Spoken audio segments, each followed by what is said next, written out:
Okay, we are back in Matthew, part 3. And the last one I got a lot of long-winded because I had a couple stories, and I'm sorry about that. But now we're getting back into verse 22, and we're going to go through 33. Jesus walks on the water.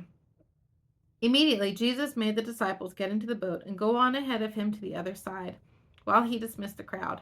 After he had dismissed them, he went up on a mountainside by himself to pray. Okay, now keeping in mind, Jesus still grieving from John the Baptist. Remember part 1, John the Baptist has died.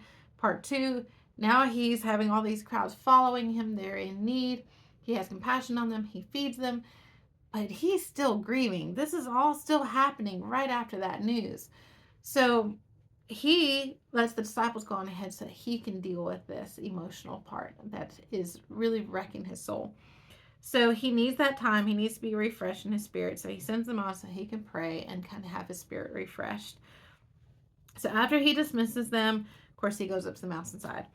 When evening came, he was there alone, but the boat was already a considerable distance from the land, buffeted by the waves, because the wind was against it. During the fourth watch, this is about 3 a.m. to 6 a.m., so he's been praying all this time. Obviously, he's very disturbed in his spirit, so because it's this long of a time that he's been praying and seeking the Lord, or seeking his Father. During the fourth watch of the night, Jesus went out to them, walking on the lake. When the disciples saw him walking on the lake, they were terrified. "It's a ghost," they said, and cried out in fear. Now, again, this is, for them, they would have believed that this is an evil spirit attempting to deceive them. So this is kind of the framework of where that's coming from. But Jesus immediately said to them, "Take courage, it is I, don't be afraid." "Lord, if it's you," Peter replied, "tell me to come to you on the water." "Come," he said. Then Peter got down on the boat, walked on the water, and came toward Jesus. But when he saw the wind, he was afraid, and beginning to sink, cried out, "Lord, save me!" Immediately Jesus reached out his hand and caught him. "You of little faith," he said, "why did you doubt?" And when they climbed into the boat, the wind died down. Then those who were in the boat worshipped him, saying, "Truly, you are the Son of God." Okay, so just some personal things to think through on this story. Not as much context, background for this part, but how many times is it that we think we hear God's voice and we jump, and not just think, but we know we hear God's voice. And so we jump full on, ready to go. But then it gets hard and we begin to question, did we really hear the voice of God? Was that really him? Or was it just me? Was it all just me?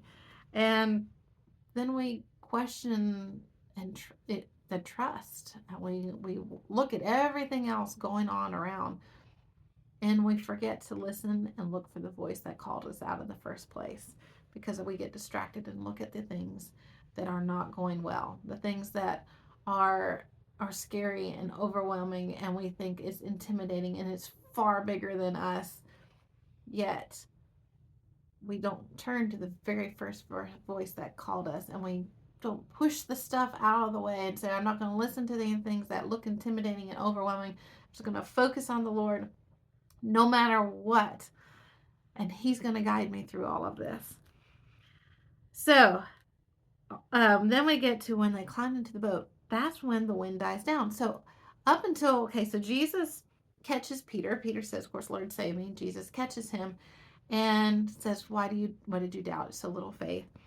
And so it says that when they climbed into the boat, that's when the wind died down. So from the moment that Jesus picks up Peter, the wind doesn't stop. The storm doesn't stop.